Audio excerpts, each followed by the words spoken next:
ओम मंगलम भगवान विष्णु मंगलम गरुणध्वजा मंगलम पुंडरीकाक्ष मंगलाय तनोहरि। गुरुर्ब्रह्मा गुरुर्विष्णु गुरुर्देवो महेश्वरः गुरुर्साक्षात् परब्रह्म तस्मै श्री गुरुवे नमः। गजाननं भूतगणाधिसेवितं कपिध्वजम्बोफलचारुभक्षणम् उमासुतं शोकविनाशकारिकं नमामि विघ्नेश्वरपादपङ्कजम्। ओम श्रीमन्महागणाधिपतये नमः। ओम श्री गुरुचरणकमलेभ्यो नमः। ओम इष्टदेवताभ्यो नमः। ओम स्थान देवताभ्यो नमः। ओम वास्तुदेवताभ्यो नमः। ओम श्री सत्यनारायण देवताय श्री कृष्ण देवताय नमः। ओम सर्वेषामावित स्थापित देवताभ्यो नमः। तो आइए हम लोग कथा में प्रवेश करें। इसके पहले भगवान के चरणों में ध्यान लगाने के लिए भगवान के नाम का थोड़ा आश्रय लेते हैं। उसके बाद फिर कथा प्रारंभ करते हैं। सब लोग हाथ में फूल ले लीजिएगा और हाथ जोड़े रहिएगा। आप दे दीजिए, आपके सामने भी फूल रखा हुआ है, इनको भी फूल दे दीजिए। और भगवान के सामने कन्हैया जी बैठे हुए हैं और कन्हैया जी आपको देख रहे हैं, आप उनको देखते रहिए। क्योंकि हम लोग हर दिन भगवान से प्रार्थना करते हैं कि तुमेव माता च पिता तुमेव बंधु च सखा तुमेव विद्या द्रविड़म तुमेव सर्वम मम देव देवः। प्रार्थना हर कोई करता है, इसका मतलब नहीं जानता है। भगवान से ये कहता है कि हे भगवान, तुम्हें हमारे माता हो, तुम ही हमारे पिता हो, भाई बंधु मित्र जो कुछ भी हो, आप ही है, सब कुछ हमारे हैं। सिर्फ वो कहता है, मानता नहीं है। भगवान से हाथ जोड़ा, फिर अपने सांसारिक माता पिता भाई बंधुओं से लग जाता है।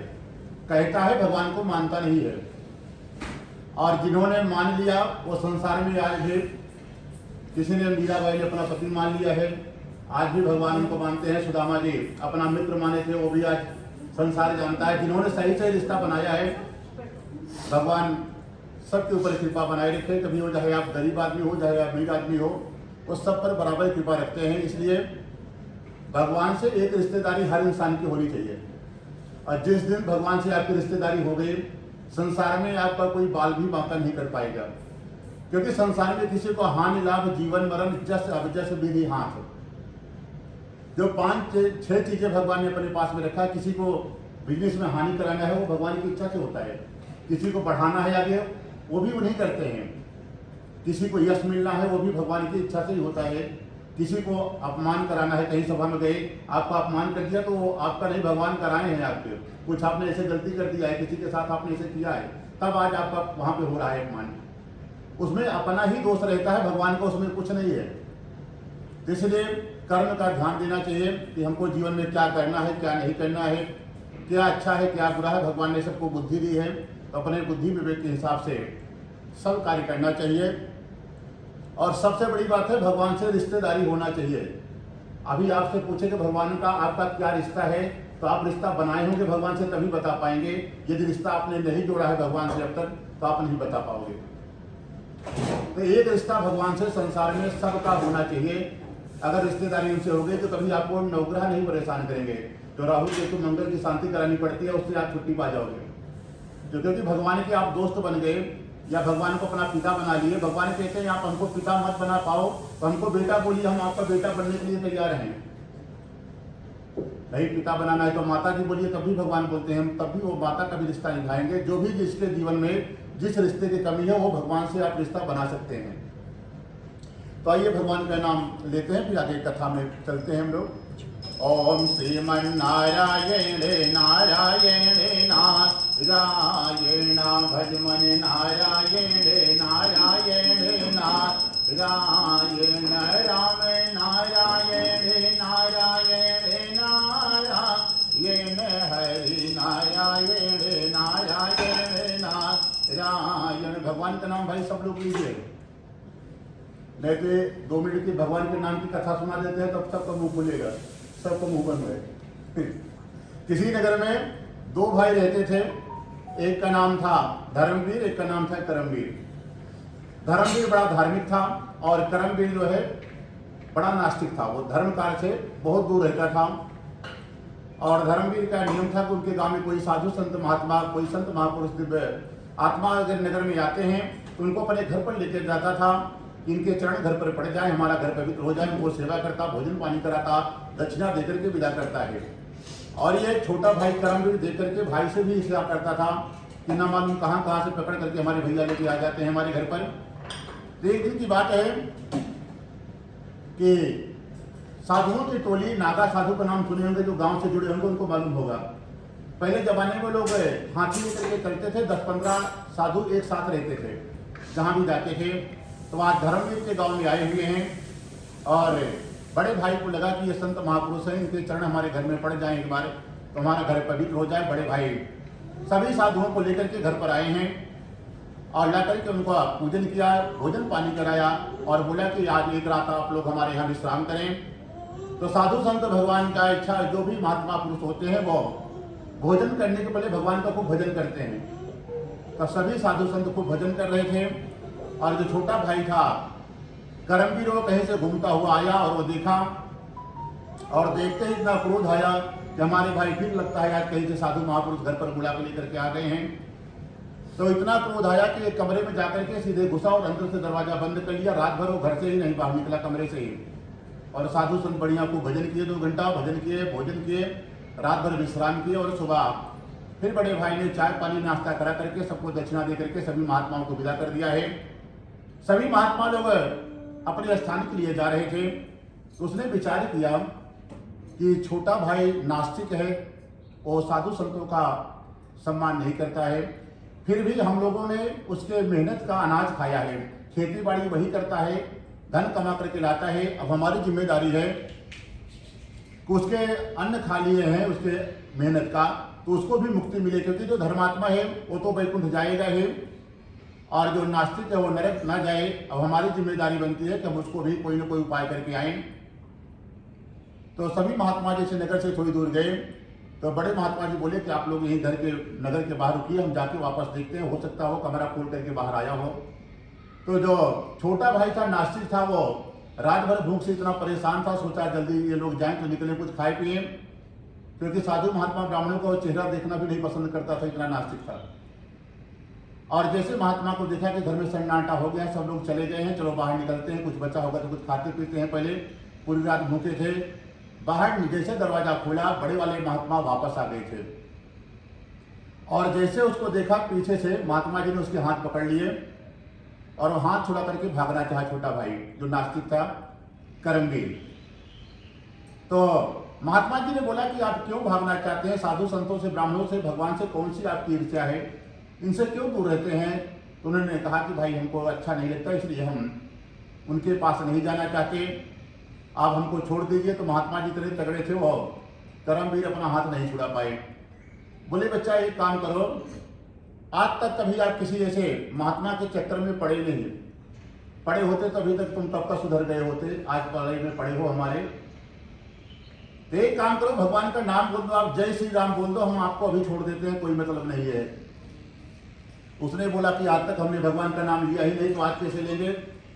बोले आपको लेना पड़ेगा, जब तक नहीं लोगे हम आपको छोड़ेंगे ही नहीं। और नहीं मान रहा है, महात्मा जी बार बार समझा रहे हैं। फिर महात्मा जी ने क्या किया, वो जमीन पर उठा के पटक दिया उसको। अब बोला आप बोल जय श्री राम, बोला अभी भी नहीं बोलेंगे। तो महात्मा जी ने पटक के ऊपर बैठ गए उसके और गले में हाथ लगाया, गला दबाया, थोड़ा सांस फूली तो एक बार बोल दिया कि जय श्री राम, नहीं तो सही से जय श्री राम हो जाए। और फिर महात्मा जी ने कहा कि चलो जय श्री राम बोल दिया, ठीक है। महात्मा जी ने छोड़ दिया उसको। बोला एक काम करना, जीवन में आपने एक बार जय श्री राम बोला है, इसकी कीमत यदि भगवान भी आ जाए तुमसे मांगे कि उसका पुण्य हमको दे दो, तो कभी भगवान को भी मत देना। और ये बात मान गया। महात्मा जी वापस अपने अलग क्षेत्र के लिए चले गए। धीरे धीरे समय बीता गया। एक दिन वह जो छोटा भाई कर्मवीर था उसकी तबीयत बिगड़ी और उसका शरीर शांत हो गया, शरीर ही छूट गया उसका। और फिर शरीर छूटने के बाद क्या होता है, जैसे आने के लिए 9 महीने से 10 महीने लगता है, जाने के लिए 1 साल की यात्रा करनी पड़ती है। और वो सहज नहीं है, यमदूत गले में रस्सी बांध करके डंडे से पीटते हुए घसीटते हुए ले जाते हैं। रास्ते में क्या क्या यातनाएं भोगनी पड़ती है, और कभी गरुड़ पुराण की कथा सुनेंगे तो उसमें सब मालूम चल जाएगा। इसलिए आपको जीवन में क्या करना है क्या नहीं करना है सब सोच विचार के करना है। कर्म का फल ही भगवान देते हैं। जो अच्छे कर्म जीवन में सत्कर्म धर्म काम किए हैं उनको भगवान विष्णु के पार्षद आते हैं, रथ में बैठाते हैं और ले जाते हैं वैकुंठ में, उनको फूल माला पहना करके स्वागत किया जाता है। और जो पापी आत्मा है उनको घसीटते हुए लेके जाया जाता है गले में रस्सी बांध करके। उनके बच्चे अगर जीवन में वो लोग धर्म काम किए हैं तो 1 साल की यात्रा में हर दिन उनके लिए जल देना पड़ता है पीपल के पेड़ में कहीं। और एक आदमी को हर दिन आप भोजन कराइए, नहीं वो आदमी मिल रहा है ब्राह्मण तो गाय को ही भोजन कराते रहिए, तो जो आप करेंगे वही उनको मिलता है। नहीं कर रहे हैं तो कुछ नहीं मिलने वाला। इसलिए ऐसे कर्म करो कि वो सब नौबत ही नहीं आए और हम लोग सीधे वैकुंठ की यात्रा करें, नरक जाना ही नहीं पड़े। तो शरीर शांत हुआ, तो शरीर शांत होने के बाद क्या विधान होता है कि एक बार जीव सीधे वैकुंठ वहां पहुंचता है धर्मराज की सभा में, क्षण भर में, थोड़ी देर में भी। फिर वहां से भेजा जाता है, फिर धरती पर आता है और फिर एक हाथ का शरीर लेकर के धीरे धीरे जाता है। तो जब यह वैकुंठ पहुंचा तो यमदूत भाई बोले कि पहले आपने जीवन में क्या कर्म किए हैं क्या नहीं कर्म किए हैं। 2 गुप्तचर है, एक का नाम है श्रवण, एक का श्रवणिया, एक फोटो बनाता है, एक वीडियो बनाता है, एक फोटो खींचता है। हर 24 घंटे का वीडियो धर्मराज के पास सेंड कर दिया जाता है आपको बना करके। आप जिस दिन पैदा हुए हैं और जितना दिन तक संसार में रहेंगे आपके सारे वीडियो रिकॉर्ड हो रहे हैं, कितने अच्छे काम किए, कितने गंदे काम। धर्मराज की सभा में जाओगे तो वहां पर पहले तो भोजन पानी कराते हैं, धर्मराज साल भर घसीटते हुए मारपीट खाते हुए वहां पहुंचते हैं। तो फिर सप्त ऋषि वहां पर बैठे रहते हैं, सब लोग पाप और पुण्य का लेखा जोखा करते हैं कि जीवन में इनके कितने पुण्य हैं कितने पाप हैं। फिर पूछा जाता है कि आपको कौन सा कर्म पहले भोगना है, पाप वाला भोगेंगे या गंदे कर्मों का फल भोगेंगे। तो ये जब धर्मराज की सभा में कर्मवीर पहुंचा तो इसका भी वही खाता खोला गया। तो पूरे जीवन में खाली लड़ाई झगड़ा मारपीट ही किया था, कभी धर्म किया ही नहीं था। धर्म के नाम पे एक बार आया कि गले दबा करके कोई महात्मा गला दबाए और जय श्री राम बोला है, उतना ही धर्म निकला इसका। तो धर्मराज ने कहा कि आप बोलिए आपका कौन सा पुण्य पहले भोगेंगे, पहले पाप कर्मों का भोगेंगे या पहले पुण्य कर्मों का। तो उसने देखा कि वहां पर एक बड़ी जैसे टीवी लगी रहती है, आपको बैठाया जाता है, धर्मराज बैठते हैं सामने, बोलते हैं पहले आप अपना कर्म खुद आंख से देखिए आप क्या क्या जीवन में किए हैं। तो इसको भी दिखाया गया। जब देखा तो थोड़ा सा पुण्य मिला, वही भगवान का नाम। तो बोला कि पूरे जीवन में हमने खाली पाप ही किया है, कहीं धर्म तो हमको दिखा नहीं। यदि कुछ आपको लगता हो हमने कुछ जीवन में धर्म काम किया है पहले हमको वही भोगा दीजिए, बाद में तो हमको मालूम है क्या होने वाला है हमारा। तो पुण्य फल मांगता है भगवान से। तो भगवान ने कहा ठीक है, सभी ऋषियों को बोला कि भाई जोड़िए इसका, ये भगवान का नाम लिया है, कितना पुण्य इसका बनता है, कौन सा पुण्य इसको दिया जाए। तो सभी ऋषियों ने जोड़ घटाव लगाया और पुण्य का पार नहीं पाए कि कितना पुण्य होता है। एक बार जो भगवान का नाम लेता है कितना पुण्य दिया जाए, किसी को भी नहीं मालूम है भगवान के नाम की महिमा कितनी बड़ी होती है। तो बोले हमको खुद नहीं मालूम है कि जो एक बार भगवान का नाम बोलता है कितना पुण्य होता है, हम कौन सा पुण्य दें। काफी देर बाद सब ऋषि जोड़ घटाव करते रहे, कुछ नहीं मिला। तो बोलते हैं कि एक काम करिए, हम लोग चलते हैं, देवताओं के राजा इंद्र हैं, उनको मालूम होगा क्योंकि वो राजा है, उनको नियम धर्म कानून सब उनके यहाँ सभा से पारित होता है, तो उनको जरूर मालूम होगा। तो इसको लेकर के चित्रगुप्त और धर्मराज पहुंचते हैं देवराज की सभा में। देवराज को प्रणाम किया और कहते हैं कि हे देवराज आप बताइए कि आप देवताओं के राजा हैं, इसने जीवन में एक बार खाली भगवान का नाम लिया है, इसको कौन सा पुण्य दिया जाए। तो देवराज भी काफी देर दिमाग लगाए, बोले वो भी हमको नहीं मालूम, भगवान का पूजा तो हम भी करते हैं परंतु कीमत हमको भी नहीं मालूम है। तब यह समझ गया कि लगता है हमने कोई बहुत बड़ा काम किया है। तो कर्मवीर ने कहा भाई पुण्य का फल देना है तो हमको भी यहीं दे दीजिए, और कहीं लेके चलना है तब हम पैदल नहीं चलेंगे, आपको कंधे पे बैठा के लेके चलना पड़ेगा। अब बोले धर्मराज बड़ा चक्कर हुआ, अब इसको कंधे पे कौन बैठाए, इंद्र बैठाए हम बैठाए, ये पैदल जाने को तैयार है नहीं। और फिर चला कहाँ जाए विचार किए, तो बोले एक काम करो, सृष्टि के रचयिता ब्रह्मा जी हैं, हो सकता है उनको मालूम हो। तो थोड़ी देर बाद धर्मराज अपने कंधे पे इसको बैठाए हैं कर्मवीर को, और थोड़ी दूर देवराज इंद्र लेकर के ब्रह्मा जी के सभा में पहुंचते हैं। सभी ने ब्रह्मा जी को प्रणाम किया और ब्रह्मा जी देख रहे हैं आज तक है तो कोई भी मनुष्य जो भी आया है तपस्या करने के बाद हम स्वयं जाते हैं आशीर्वाद देने, और हमारे लोग में ये देवताओं के कंधे पे बैठ करके कौन आ रहा और ये इंसान है। तो भगवान ने ब्रह्मा जी ने पूछा कि भाई कौन सा महापुरुष है जो आप कंधे पे बैठा करके हमारे यहाँ लाए हैं। बोले जीवन में एक बार इन्होंने भगवान का नाम लिया है और उसी का यह पुण्य फल मांग रहा है। न हमारी सभा में कोई सप्तऋषि इसका जोड़ घटाव बता पाए कि कितना पुण्य है, न देवराज इंद्र को मालूम है। आप सृष्टि के रचयिता हैं, आप ही बताइए इसको कौन सा पुण्य दिया जाए। तो ब्रह्मा जी भी चक्कर में फंस गए। बोले भैया देखो भगवान का पूजा तो हम भी करते हैं परंतु उनके नाम की महिमा हमको भी नहीं मालूम है। तब बोले तो बहुत बड़ी समस्या हो गई, आप तो ब्रह्मा जी हैं सृष्टि के रचयिता, आपको नहीं मालूम है, तब और कौन बताएगा।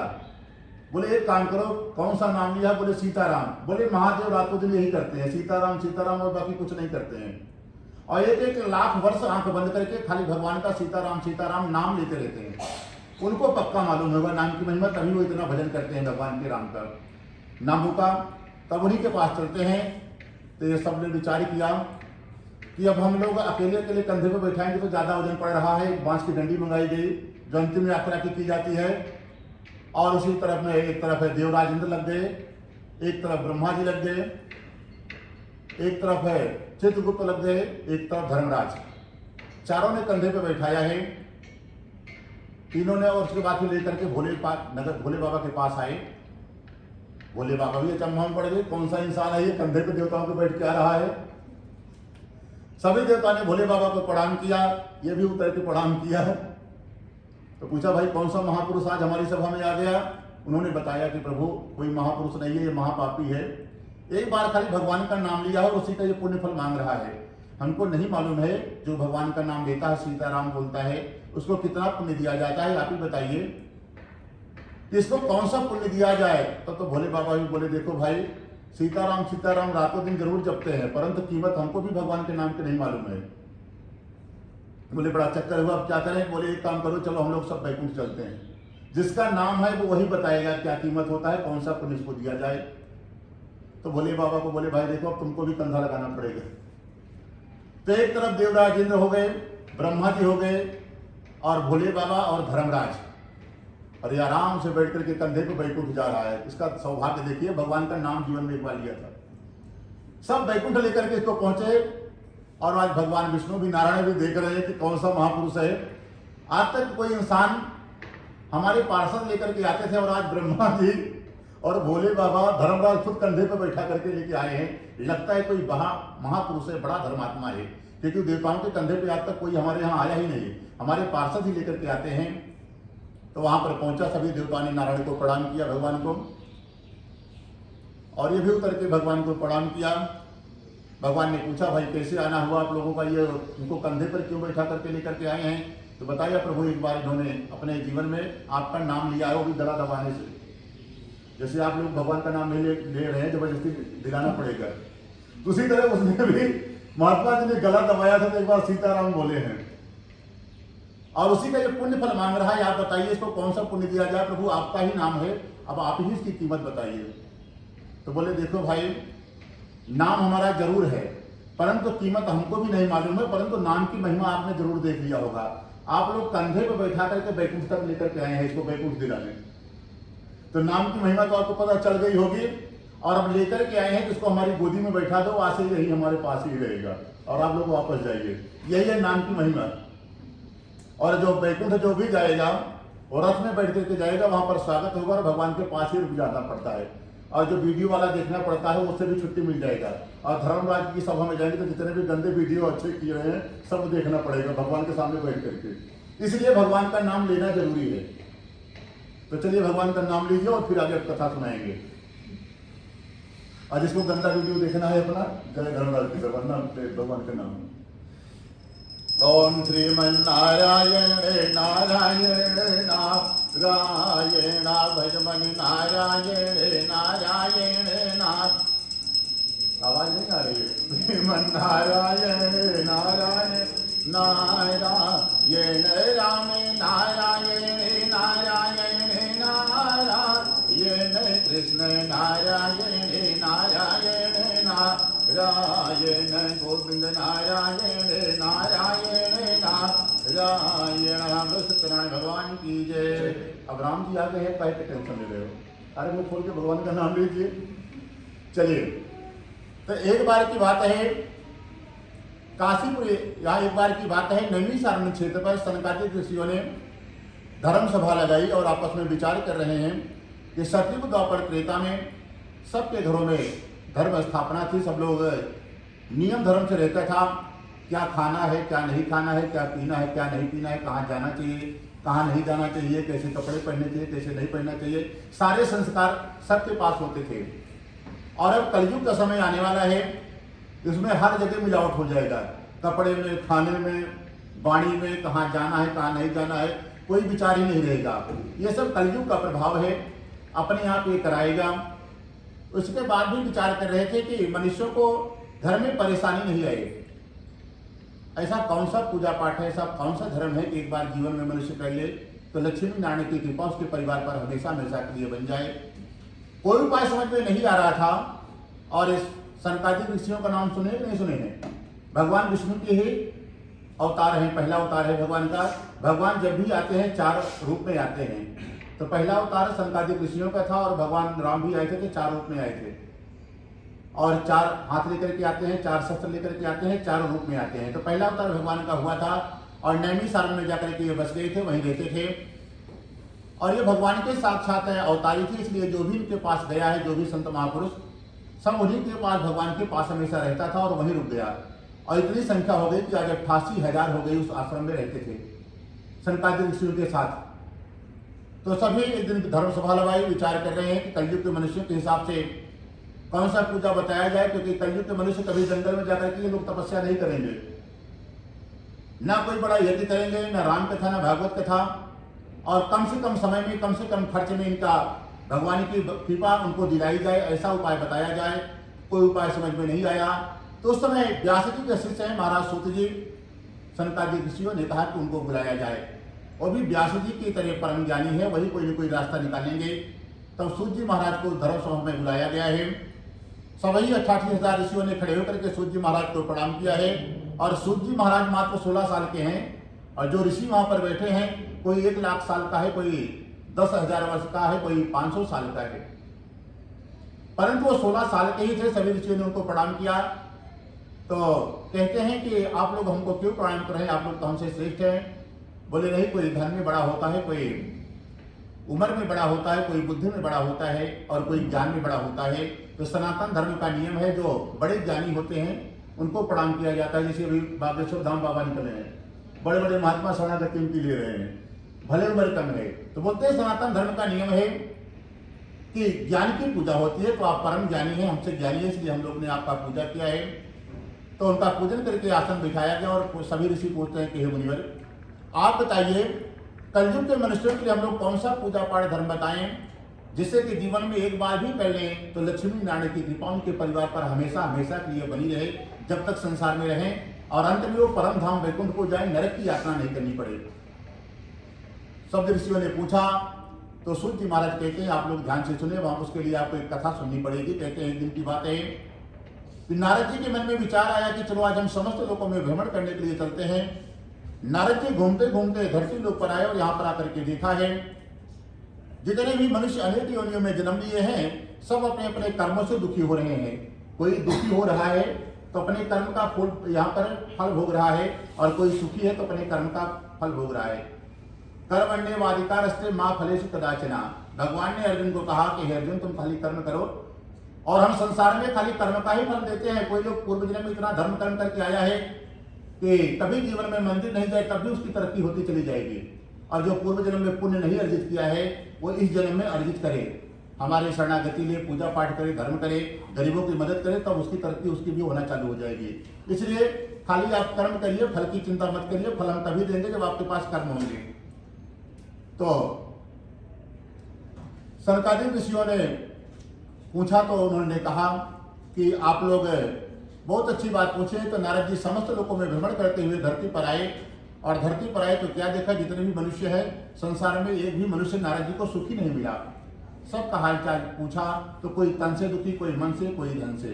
किसी के पास खाने पीने की इतनी बढ़िया व्यवस्था है, डॉक्टर ने उसको मना कर दिया, दुनिया भर के बीपी शुगर दे दिया है कि तुमको ये खाना ही नहीं, खाली तुम देख सकते हो। तो ये भी भगवान की इच्छा, बीपी शुगर जो भी आता है, पत्ता भी हिलता है तो भगवान की इशारे से हिलता है। इसलिए मिठाई कभी भी घर में लाएं तो चाहे छोटा आदमी हो, चाहे बड़ा आदमी हो, चाहे घर के कार्यकर्ता हो, मिल बांट के खाइए तो कभी शुगर नहीं होगा। जो छिपा के खाते उन्हीं को ये बीमारी होती है। तो इसलिए कभी चोरी नहीं करना है, सबको मिल बांट के खाना है। तो पूरा संसार नारद जी को दुखी मिला, एक भी आदमी को सुखी नहीं मिला। तो विचार कर रहे हैं कि ऐसा कौन सा कारण है कि धरती का मनुष्य आज सुखी नहीं है। तो उनको समझ में आया कि सब लोग अपने अपने कर्म से बिछुड़ गए हैं। पहले के लोग जो बच्चे होते थे अपने माता पिता के चरण दबाते थे, और बहुएं जो है सास के पांव दबाती थी, उसके बाद ही सोने के लिए जाती थी। और आज की मॉडर्न बहुएं दौड़ते प्रेम से दो बात बोलने वही बड़ी बात है। सास ऐसे ही प्रसन्न हो जाएंगी, माता पिता ऐसे प्रसन्न रहेंगे। तो और सबके घर में गाय होती थी, कोई भी सनातन धर्मी हो, सबके घर में गाय होती थी। तो पूरा जीवन आप दिन भर जो पाप पुण्य करते रहते थे, गाय को चारा भूसा देने से, अपने माँ बाप के चरण दबाने से, उनको चाय पानी नाश्ता भोजन और एक लोटा पानी देने से, पिलाने से आपके सारे पाप हर दिन समाप्त हो जाते थे। और कलयुग में ये सब आदमी छोड़ दिया, इसलिए सब दुखी है। माँ बाप को मदद करने के लिए तो 90% आजकल यहाँ पे लोग तैयार हैं, अनाथ आश्रम में रख देंगे, पैसा देंगे, परंतु खुद सेवा नहीं करेंगे। घर में रख करके कुत्ते के सेवा खूब विरोध करते हैं, रस्सी लेकर के सुबह सुबह देखिए जितना मॉडल आदमी बस सब गंदगी साफ करने के लिए सुबह सुबह कुत्ता लेके घूमेगा। और बूढ़ा माँ बाप हो गए तो हाथ पकड़ के कोई नहीं घुमाता, ग्राउंड में कहीं नहीं मिलेगा, बोलेगा तुम चुप के बैठे रहो, हमारी बेइज्जती हो जाएगी, कोई देख लेगा तो। परंतु कुत्ता घुमाने में कोई इनको शर्म नहीं लगती, बेझिझक को लोग घुमाता है। तो ये सब पाप कर रहा है। जो करना चाहिए वो नहीं कर रहा है, जो नहीं करना चाहिए वो कर रहा है, इसीलिए पूरा संसार दुखी है। तो नारद जी ने भगवान को बताया। भगवान ने कहा कि ठीक है, फिर भी जो भी कर्म कर रहे हैं कोई बात नहीं, प्रभु यदि हमारे पास थोड़ी भी हमारे ऊपर कृपा रखते हैं तो एक काम करिए, कोई ऐसा उपाय, कोई ऐसा व्रत, ऐसा दान बता दीजिए जिससे कि वो फिर भी वो मनुष्य सुखी हो जाएं। तो भगवान ने कहा कि ठीक है, कहाँ पर बताया जाए। तो सुदर्शन जी ने कहा प्रभु आप हमको आदेश दे दीजिए, हम जाते हैं, जो बढ़िया पवित्र स्थान होगा प्रभु वहीं चल करके बताइए। क्योंकि हम बैकुंठ में बताओगे तो खाली नारद जी सुनेंगे और आप सुनाओगे, और नारद जी संसार वालों को कितने आदमी को जाकर के कथा सुनाएंगे जो आप बता रहे हैं। तो सुदर्शन जी आए हैं, नैमिषारण्य पहुंचते हैं। वहां पर क्या देखा, सनकादिक ऋषियों का बड़ा आश्रम है, वहां पर सभी ऋषि रहते हैं, बड़ा पवित्र स्थान है, 88,000 और ऋषि रहते हैं। तो सुदर्शन जी को लगा कि ये बढ़िया जगह है, भगवान को जाकर के बताया है। भगवान आज नारद जी के साथ है, नैमिषारण्य तीर्थ क्षेत्र पर पहुंचते हैं। नैमिषारण्य का नाम सुना है कि नहीं सुना है, मालूम है ना? ये लखनऊ के पास में सीतापुर जिले में है, लखनऊ के पास में सीतापुर डिस्ट्रिक्ट में क्षेत्र है जहां से सत्यनारायण भगवान की कथा प्रारंभ हुई है। और फिर वहां पर भगवान विष्णु जी आए हैं नैमिषारण्य में। सभी ऋषियों ने भगवान का पूजन किया, व्यासासन लगाया गया और नारद जी कथा सुनने के लिए बैठ गए कि भगवान जी कौन सा उपाय बताएंगे। जैसे यहाँ पर बैठे वैसे 88,000 ऋषि और एक लाइन से सब बैठ गए। तो नारद जी ने भगवान से प्रश्न किया कि हे प्रभु, आप जो बताने जा रहे हैं संसार वाले उसको किस नाम से जानेंगे, पहले तो नामकरण बताइए उसका। तो भगवान ने कहा कि उसका नाम सत्यनारायण व्रत कथा होगा। फिर भगवान से प्रश्न किया कि उसमें पूजन सामग्री क्या है। तो बोलते हैं कि फल फूल प्रसाद ले लीजिएगा, पके केले के फल, 70 घी दूध दही गेहूं का चूर्ण ले लीजिएगा, और जितना प्रकार का पकवान आप घर में बना सकते हैं उतना प्रकार का पकवान आप घर में बनाइए, और हो सके व्यवस्था है तो आप 56 प्रकार का भोग खुद अपने हाथ से घर में बनवाइए। भगवान को 56 प्रकार का भोग बहुत पसंद है। जब भी भगवान का आह्वान करें, खाली पंजीरी तो पहले जमाने के हिसाब से बना दिया गया था, कुछ व्यवस्था नहीं था। आज तो भगवान ने सबको सब कुछ दिया है। जब भी भगवान का आह्वान करें 56 प्रकार का खुद भोग बनाए, भगवान को अर्पण करें, घर में भगवान को बुलाएं तो भगवान प्रसन्न हो जाते हैं उससे। तो सभी ऋषियों ने पूछा तो भगवान ने कहा कि सुबह से शाम तक व्रत रखिए, और शाम के समय अपने भाई बंधु मित्रों को बुला करके कथा का आयोजन करना चाहिए। कभी कथा अकेले नहीं सुनना चाहिए। कि जो कथा सुन रहे हैं, गंगा नहाने आप बैठे हैं, इसका नाम है ज्ञानी गंगा। अभी तक के आपके सारे पाप धुल जाएंगे, गंगा नहा रहे हैं। और जो गंगा बहती है उससे भी बड़ी गंगा इनका नाम दिया गया है। भगवान कहते हैं वो गंगा हमारे चरणों से निकली है, और ये गंगा हमारे मुख से निकली है। मुख से निकलने के कारण ये महापवित्र है और उनसे बड़ी बहन मानी गई है।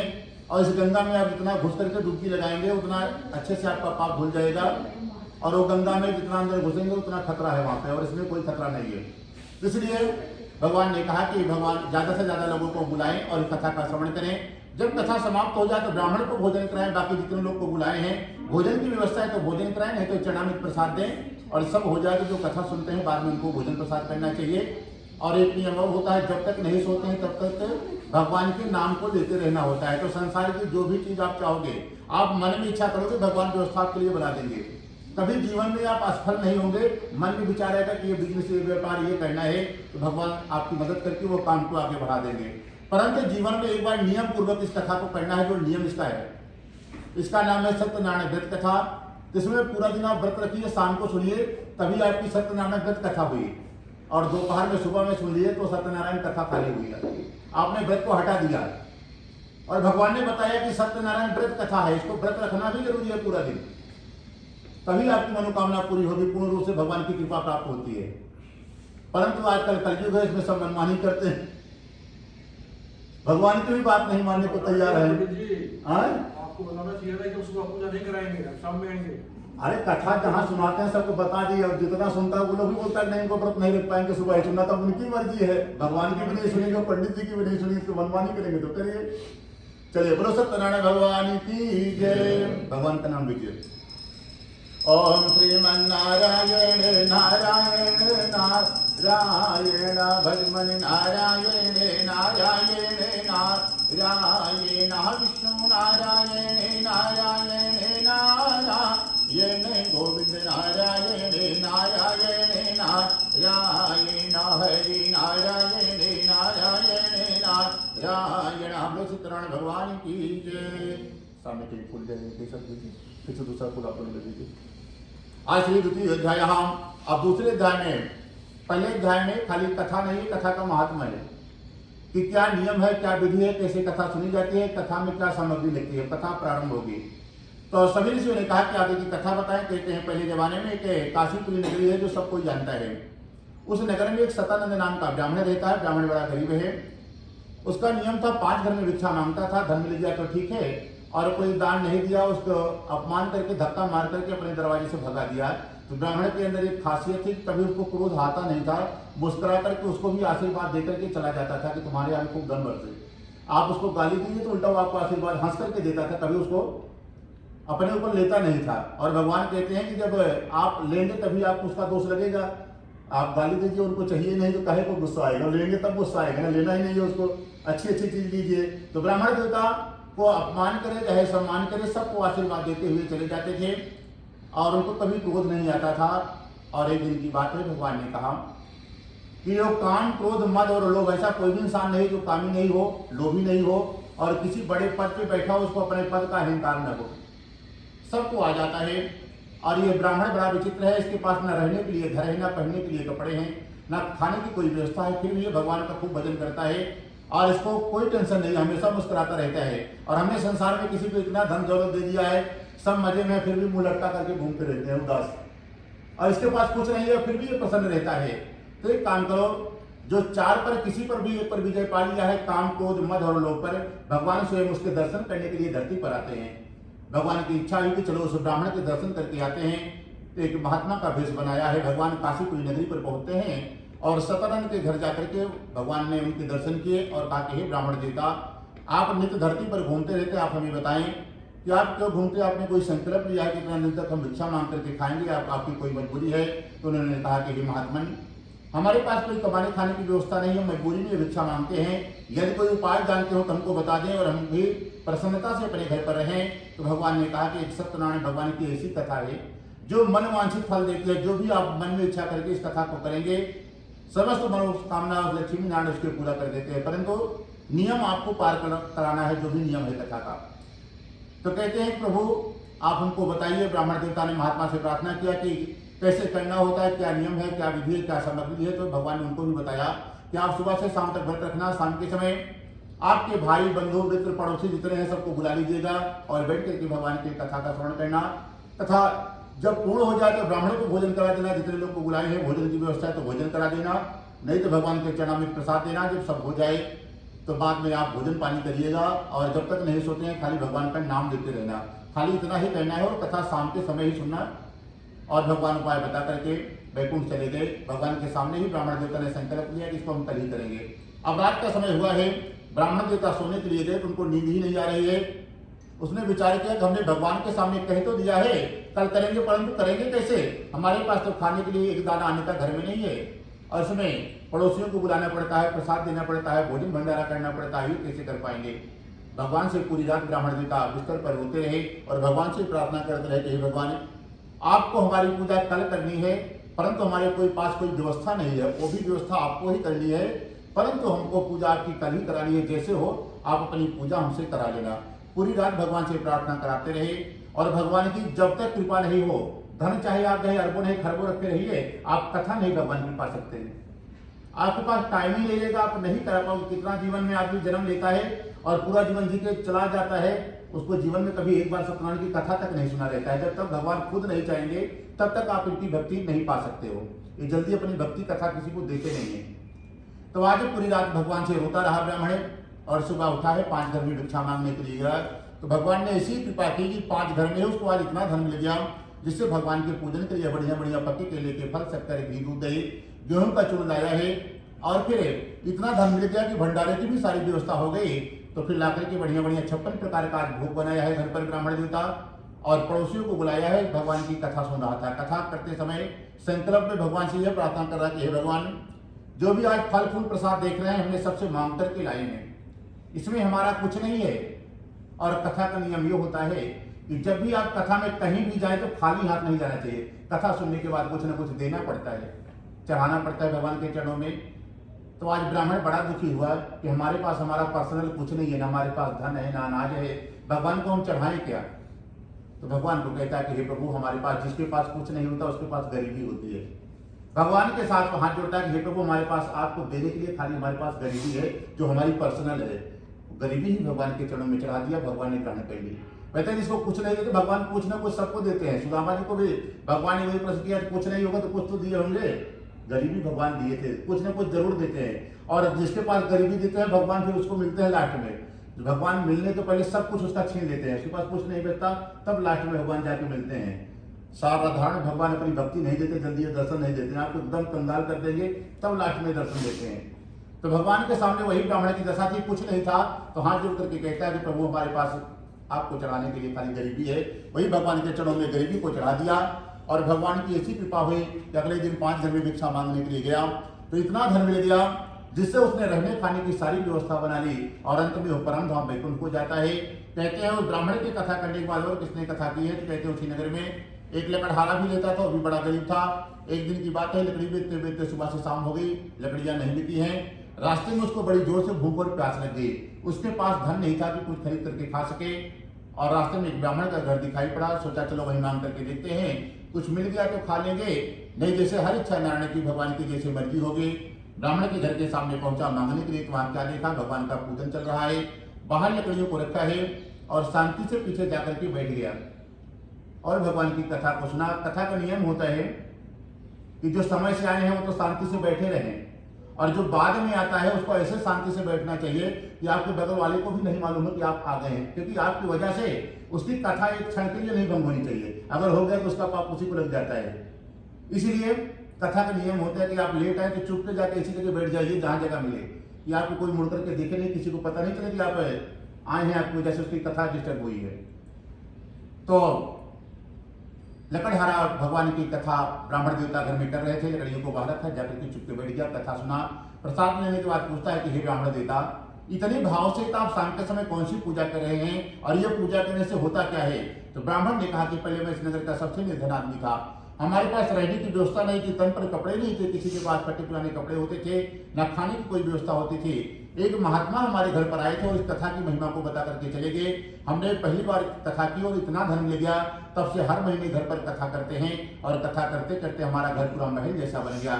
जो भी व्यवस्था देख रहे हैं भगवान की कृपा से हमको मिला है।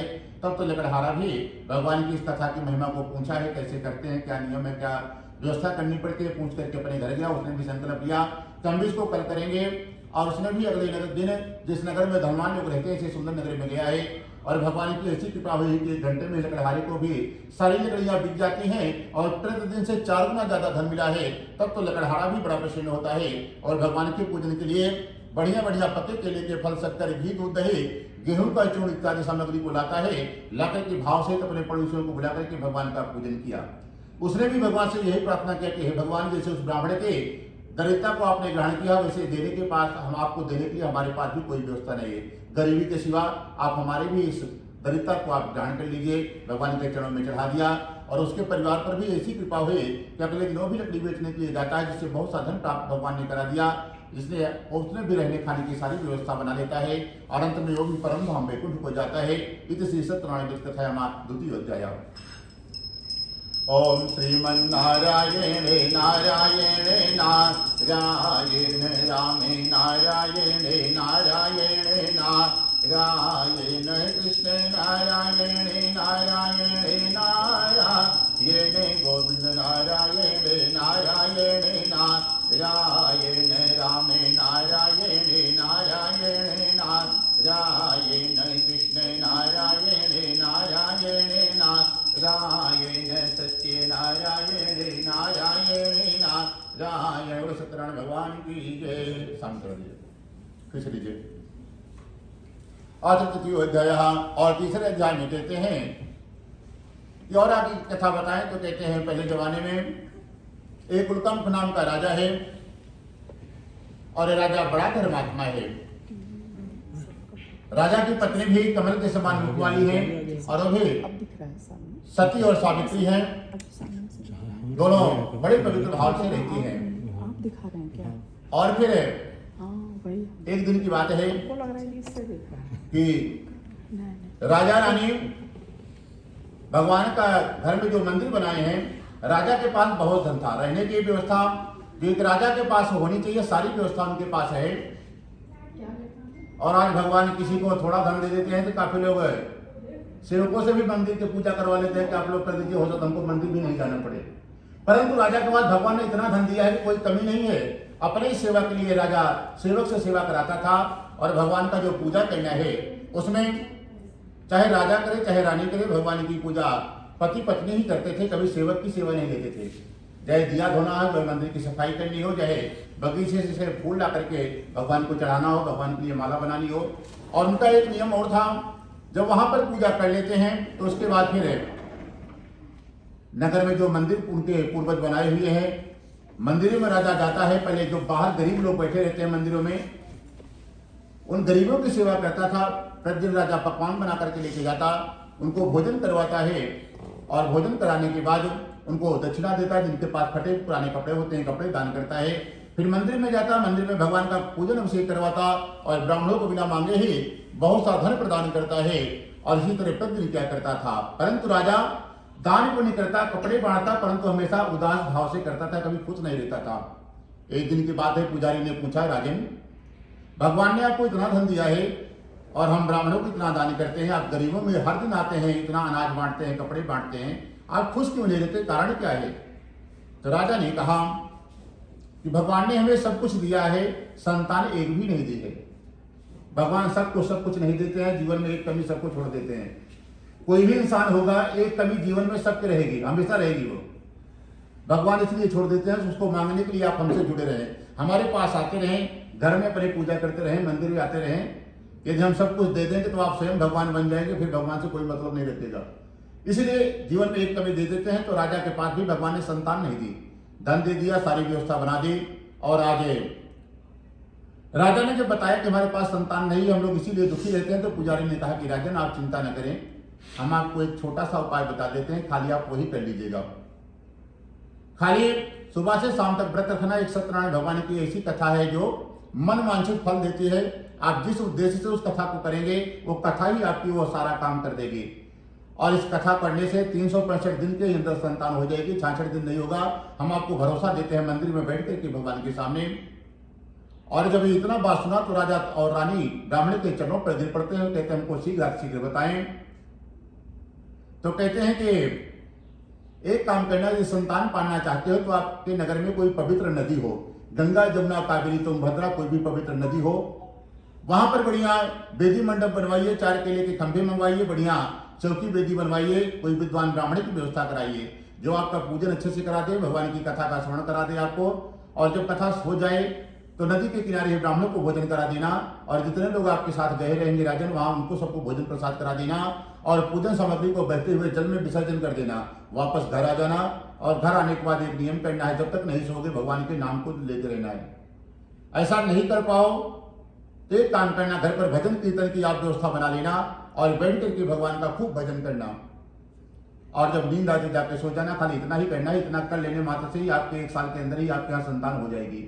तब तो राजा रानी बड़े प्रसन्न हुए, वापस घर आते हैं, एक दूत को बुलाया, आदेश दिया कि हम एक कल पूजन करने वाले हैं राजा के नगर के पास भद्रशिला नामक नदी है, उस नदी के किनारे आज बढ़िया वेदी मंडप सजाया गया है, भगवान का दरबार लगाया गया है, और राजा अपनी पत्नी के साथ अपने नगर वासियों के साथ पहुंचता है, भगवान का पूजन कर रहा था। उसी नगर में एक साधु नामक बनिया रहता था।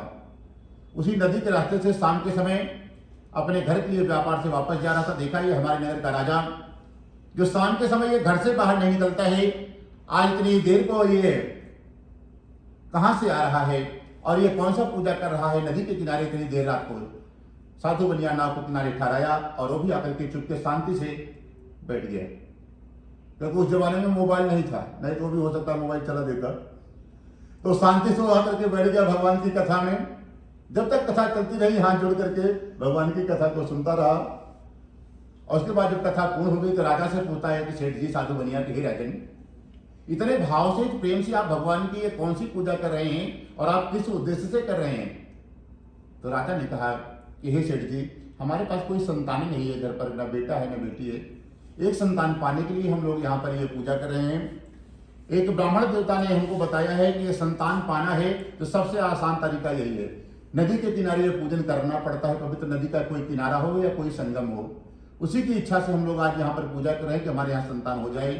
तब तो सेठ जी ने कहा कि भगवान ने हमको भी बहुत धन दिया है, सोने चांदी का कारोबार है, परंतु संतान हमारे पास भी नहीं है। राजन हमको भी पूरा विधि उपाय बताएं, हम भी इसको कर लें ताकि हमारे घर पर भी कोई संतान हो जाए, वंश वृद्धि, हमारा भी परिवार आगे चल पड़े। जब ये बात सुना तो राजा ने भी पूरा साधु बनिया को उपाय बताया। पूरा उपाय सुन करके सेठ जी अपने घर आ गए।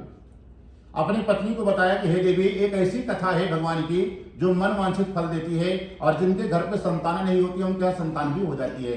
तब तो सेठानी जी बड़ी प्रसन्न हुई है और कहते हैं कि हे सेठ जी, वो कौन सा पूजा है, कैसे करा जाता है, वो हमको भी करा दो ताकि हमारे यहाँ भी एक संतान हो जाए, हमारा भी परिवार आगे बढ़े, वंश चले। तब तो सेठ जी सोचे कि राजा तो बहुत धन है, उन्होंने फल फूल प्रसाद पंडित जी को बुलाया, दक्षिणा देगा, इसमें तो खर्चा वाला काम होता है। और सेठ जी खाली लेते थे, कभी दान किए ही नहीं। बोले ये देने वाला चक्कर हमारी समझ के बाहर है कि हम ब्राह्मणों को बुलाएं, पड़ोसियों को बुलाएं, उनको खिलाएं पिलाएं, तो इसमें तो पैसा लग जाएगा, ये तो खर्चा वाला काम है, क्या करें। तो सेठ जी ने कहा, एक विचार उनके समझ में आया कि भगवान रामावतार ने घोषणा कर दी थी पहले ही आकर के कि निर्मल मन जन सो मोहि पावा, मोहि कपड़ छल छिद्र न भावा। निर्मल मन से भगवान को दिखावा ना करके भगवान के चरणों में जाकर के उनके अर्जी लगा दिया जाए। और अर्जी कैसे लगाएं? पत्रम पुष्पम फलम तोयम। भगवान कहते हैं ये खाली दरिद्र लोगों के लिए छूट है। एक तो जो सही सही दरिद्र होते हैं और एक बन के दरिद्र होते हैं। भगवान ने खूब दिया, किसी चीज की कोई कमी नहीं है, परंतु अंदर से दरिद्र हैं, वो कभी भी धर्म काम उनको निकालना ही नहीं है। तो उनके लिए बताया गया कि पत्रम पुष्पम फलम तोयम। भगवान कहते हैं एक पेड़ का पत्ता, किसी भी पेड़ का पत्ता आप तोड़ करके हमारे चरणों में रख दो और अर्जी लगा दो, हम तुम्हारा काम कर देंगे। नहीं तो कोई भी पेड़ का फल जो फ्री में मिलता हो, खरीदना नहीं पड़े, उसी को तोड़ करके ला करके हमारे चरणों में रख दीजिए, जिसके पास दरिद्रों के लिए पत्रम और या कोई फूल किसी भी पेड़ का हो, आप तोड़ करके हमारे चरणों में चढ़ा दो। और तोयम कहते हैं, तोयम आंख का पानी, लोटे का जल नहीं चाहिए, आंख का जल हमारे चरणों के सामने बैठिए। यदि आप कुछ नहीं खर्चा करना चाहते हो तो वही 2 बूंद चढ़ा दीजिए आंखों से, आपका काम हो जाएगा। सेठ जी को समझ में आएगी, फ्री वाला उपाय ज्यादा बढ़िया है। सेठ जी ने कहा कि देवी चलो, हम अगले में भगवान लक्ष्मी नारायण का मंदिर है। पत्नी का हाथ पकड़ा, पहुंच गया भगवान के दरबार में, सामने बैठा और इतना भावुक हो गया कि सेठ जी की आंख से आंसू आ गया, 2 बूंद चौखट पे भगवान के गिर गया। सेठ जी समझ गए भगवान जरूर हमारा काम कर देंगे। उनको मालूम था कि पत्रम पुष्पम फलम तोयम, महादरिद्र आदमी है, काम सोने चांदी का कारोबार है, धन की कोई कमी नहीं है, परंतु अंतरात्मा से वो दरिद्र है। तो भगवान के समझ गया कि वो सेठ जी का हमारा काम हो जाएगा, वापस घर आया। धीरे धीरे समय बीतता गया, सेठ जी के यहाँ कन्या का जन्म हुआ और राजा के यहाँ पुत्र का जन्म हुआ। तब सेठानी जी ने कहा देख तुम्हारे चक्कर में गड़बड़ हो गया, पूजा कर लिया होता तो पहला बेटा हो जाता, बेटी हो गई तुम्हारे चक्कर में। देखो राजा ने किया था, उनके यहाँ बेटा हुआ है। फिर भी सेठानी जी ने कहा कोई बात नहीं, बेटा बेटी जो कुछ भी हुआ परिवार में आगे बढ़ा है हमारा, अब सेठ जी पूजा करा लीजिए, अब तो मत उधार करिए। सेठ जी मन में विचार किए अब काम हो गया, अब क्यों पैसा खर्चा करेंगे। फिर थोड़ी देर बाद अपनी पत्नी को समझाते हैं कि देवी देखो एक काम करो, इस उम्र में संतान हुई है, हमारी बहन बेटियां जो हमारी बहनें हैं सब आएंगी, तुम्हारी ननद कुछ न कुछ सब मांगेंगे, देना पड़ेगा। और नगर के सेठ साहूकार हैं, पड़ोसियों को भी खिलाना पिलाना पड़ेगा, उसी में हमारा बहुत धन खर्चा हो जाएगा। पूजा करेंगे तो उसमें पंडित जी को देना पड़ेगा, वो हमसे होगा नहीं। भगवान के लिए फल फूल प्रसाद लाना है वो भी नहीं होगा, वो तो हमको फालतू का खर्चा लगता है। और सेठ जी की तरह 90% संसार के लोग यही सोचते हैं कि जो धर्म काम है ये सब फालतू की चीज है, जो आया है सब हमारा है। तो खुद को वो लक्ष्मीपति बन बैठे हैं कि लक्ष्मी जो आ गई वो सिर्फ हमारी है। और जितने भी लक्ष्मीपति बन के बैठे हैं, धन की 3 गति होती है, दान भोग नाश। उत्तम गति दान की है, जो दान नहीं कर रहे हैं उनके घर में कुछ ना कुछ बीमारी आएगी, वो हॉस्पिटल में जा जाके बार बार देते रहेंगे, क्योंकि कहाँ खर्चा कराना सब भगवान की इच्छा से ही होता है। यदि भगवान से जुड़े रहोगे, भगवान के काम में लगाते रहोगे, कोई भागवत कथा राम कथा किसी गरीब आदमी की या जो आप यहाँ काम करती हैं उनके बच्चों की बेटी की शादी होगी तो अपने आप बिना पूछे उनका मदद करिए, आप पहुंच जाइए और जाके जो हो सके करके आ जाइए, तो आप बच जाएंगे। क्योंकि धन की 3 गति है, दान भोग नाश। दान करते रहेंगे तो लक्ष्मी रुकी रहेंगी, आपकी बढ़ती चली जाएंगी।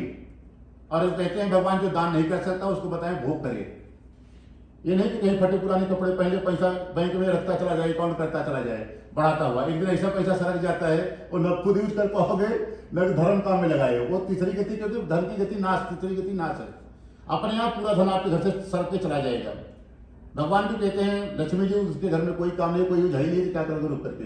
तो घर में ऐसी भयानक बीमारी आएगी, ऐसा कुछ आता है, सारा धन सरक करके चला जाता है, फिर नारायण के पास चली जाती है लक्ष्मी। इसलिए लक्ष्मी आए तो लक्ष्मी को खुद लक्ष्मीपति नहीं बनना। लक्ष्मीपति बता स्त्रियां खाली नारायण को ही पति मानती हैं। जो अपने आप को लक्ष्मीपति बन के बैठ जाता है वो महापापी आदमी है। इसलिए लक्ष्मी को हमेशा बेटी समझ करके रखना चाहिए। धन आए तो हमारी बेटी है, उनका पूजन करिए, अगरबत्ती दिखाइए, जो हो सके करिए। और जहां भी नारायण आए, जिसके घर में भी चाहे कथा आए, चाहे राम कथा है, भागवत आए, घर से थोड़ा सा निकाल के जाइए, उनके चरणों में चढ़ा के आइए। तो लक्ष्मी को विदा करना हुआ, भगवान से मिला दिए आप। कहीं भी भगवान की चर्चा हो, जो विवाह भी बेटी का होता है, जो दूल्हा बन करके आता है विष्णु स्वरूप में ही आता है। इसलिए कन्या के विवाह में भी धन जितना हो सके गरीबों को आप मदद करके आइए, तो भगवान को चढ़ा करके आइए आप। लक्ष्मी को अपनी भी बेटी को आपने विदा कर दिया, वहां पर ले जा करके मदद कर दी। तो लक्ष्मी को बेटी समझ करके जो रखेंगे उनका बढ़ता रहेगा, कभी जीवन में परेशानी नहीं आएगी। साधु बनिया स्वयं लक्ष्मीपति बन गया था, तो इसलिए वो कितना दुख पाया है आपकी कथा में सुनिए। तो सेठ जी पूजा नहीं करना चाहते थे, अपनी पत्नी को बताया कि देवी एक काम करो, भगवान का करना निधान है, चलो एक काम करो, भगवान से क्षमा मांग करके आ जाते हैं, अभी बहुत खर्चे में है। जब हम अपनी बेटी का विवाह कराएंगे तो सबसे पहले भगवान आपको बुलाएंगे, आपका कथा पूजन कर लेंगे, उसके बाद ही हम बेटी का विवाह करेंगे। सेठ जी अपनी पत्नी को फिर लिया और पहुंच गए मंदिर में, भगवान से फिर क्षमा मांग रहे हैं, प्रभु एक बार हमको माफ कर देना, बहुत खर्चे में है, नगर वालों को खिलाएंगे पिलाएंगे, अपनी बहनों को दान देंगे, इतना उससे भी हमारा धन खर्चा हो जाएगा। प्रभु बेटी के विवाह के पहले जरूर आपको घर पर बुला करके आपका पूजा करेंगे। भगवान ने क्षमा कर दिया, वापस आ गया सेठ जी।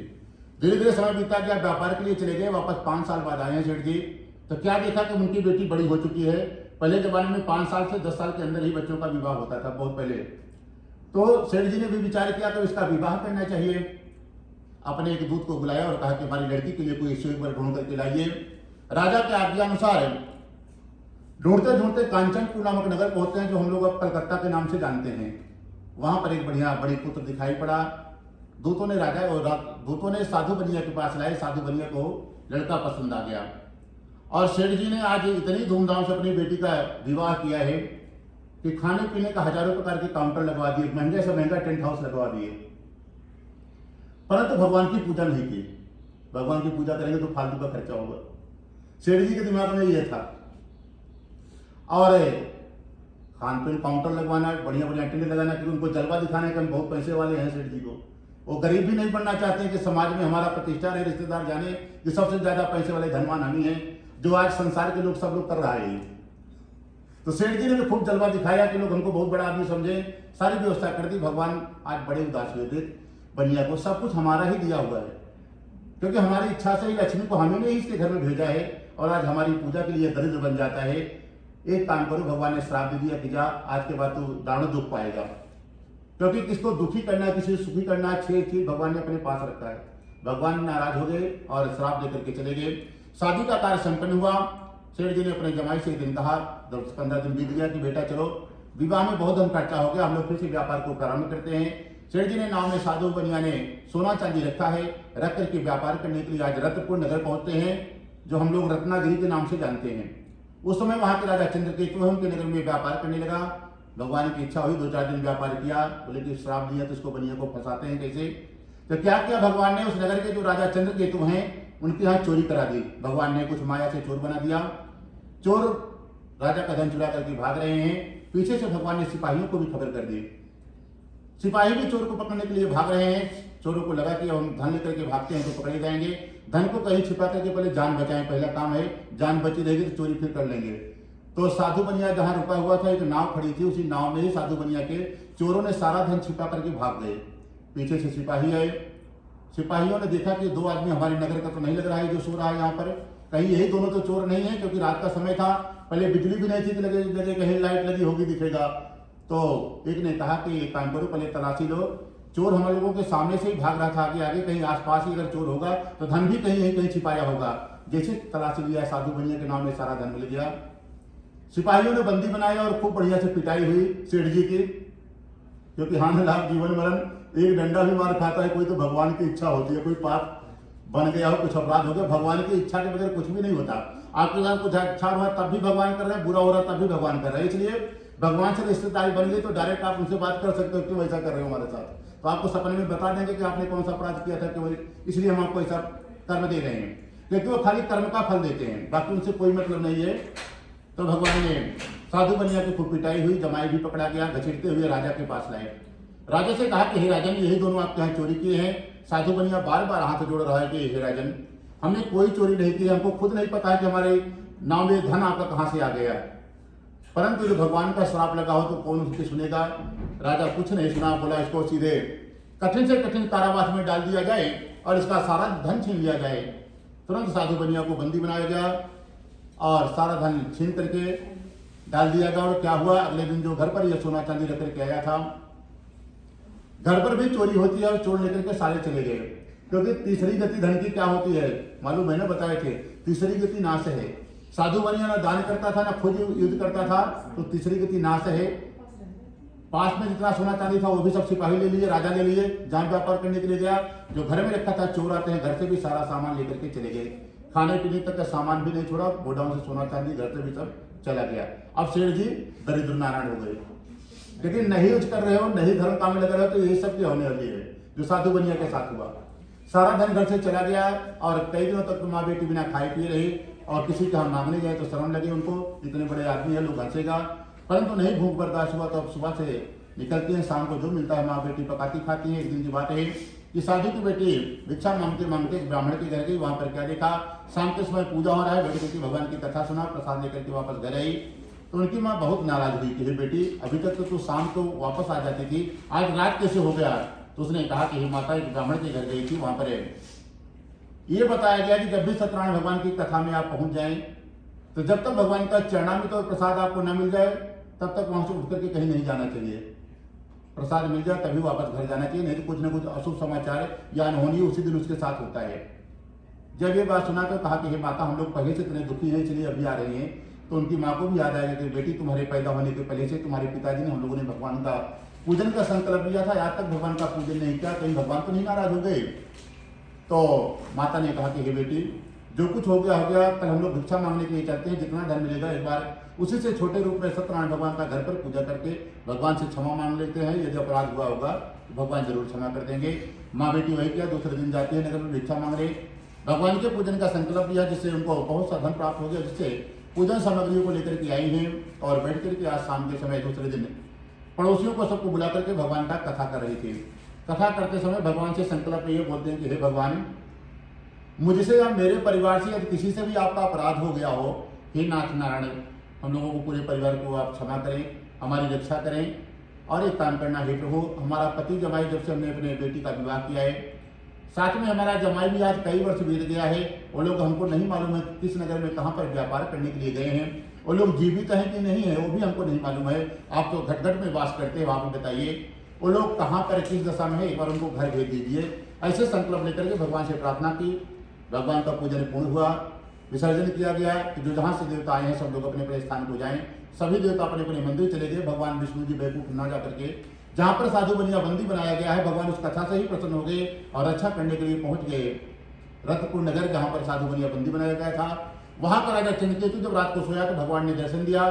दर्शन देकर के कहा कि हे राजन, जिन दोनों वैश्यों को आपने बंदी बनाया है वो दोनों व्यापारी हैं, उनको सुबह होते ही छोड़ देना। यदि ऐसा नहीं करोगे तो अगले दिन आपके पुत्र को और पूरे राज्य को हम स्वयं नष्ट कर देंगे।